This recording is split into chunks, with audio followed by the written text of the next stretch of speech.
Okay, folks, this is the second part of building your own RC H.I.S. tank. So we went through shortening up the axles in order for you to get that wheelbase for the tracks. We're going to go ahead and put away the original RC. So you're going to end up with those tracks. Once you're working with the H.I.S. tank, one of the biggest things is what I try to do is getting that look, maintaining that look of the H.I.S. tank. It looks like an original H.I.S. tank. This facade here, this panel, that was a little bit difficult to work with, and the sprockets, these wheels, to try to maintain it. Now I could leave this panel off, but it's gonna look a little bit off. It's not gonna look like the original. One of the biggest things that I did with this one is that I made it floating. So it is just a panel. What I did was I took the original and I grind away until I got to the panel, and I grind away until I got to the little sprocket here, to the little wheel. These are the only little parts that I took off of it. Unfortunately, or fortunately, I'm not too sure, the designers of the toy, they made this part of the original H.I.S. tank pretty durable. There's a lot of baffles in there just to strengthen up the H.I.S. tank and the durability of the toy, which is pretty awesome. But as far as dremeling is concerned, it's tough to get to. If you're gonna make multiple of these, I definitely suggest getting these and then making a cast mode of it. Once you do that, then it's gonna save you a lot of time, and you can just make multiple casts of those parts, and you don't have to grind away, spend a lot of time grinding away.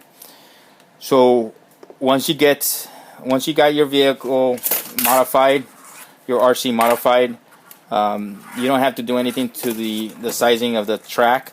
You just have to basically put it in place. Down here, you can see I just made this flap. I grind away as much as possible from the bottom. That way it has some clearance. As far as the bottom is concerned, it doesn't hit, I don't know, a pebble and it tips over. The design of this H.I.S. tank is just, on a practical basis, not that great, but it looks cool. How did I connect this panel? Is by using just springs. If you're gonna go this way, definitely use some springs, because you do want it to move around. When these tracks are moving, you don't want it to get hung up on this panel, because that's what's going to happen. These tracks, they have grip on it in order for them to grab on to the main wheel and use that propulsion. If not, then it's pretty much going to slide around. As you can tell with the original RC, it was light. It didn't need much assistance for that track. The little weight that it had was enough to just make it run around. But you can tell that these wheels are slick. Once you start adding weight to it, then of course those tracks, they just might spin in place. So what I did was also put teeth on that main wheel, and this is going to be the driving force of your H.I.S. tank. So these, as best as possible, measure them out. I didn't get these perfect, so they still kind of jump around a little bit. You see that right there? How it's jumping up, because the sprockets aren't necessarily there. But once it keeps on going, it goes back in place. It does not affect any of the H.I.S. tank's functions. It's fairly well. It does have a good amount of torque. And with the electronics that I put in there, it does have proportional steering. It has proportional front and back. The tracks themselves are made fairly well. This one right here allows this track to maintain its position. Considering that this RC wasn't meant to be like this, that track is made well. So when you turn left and right, these tracks aren't going to slip out because of that main lead right there. so you never want to get rid of that. So when you're putting your teeth in for that main driving wheel right here, make sure that you leave that gap in between. That way that lead gets doesn't get disturbed. Beyond that, once you make the bottom how you wanted it, then you just basically the H.I.S. tank, you grind away at it with your Dremel as least as you can, as minimal as you can, I should say. That way you can maintain the look of it. I still was able to grind away and still maintain that the pinto hook on the back. The front is slightly modified, but you can't really tell. If I would put this in display, you wouldn't be able to tell that it's an RC, which is what I go for initially. Once I can make that the initial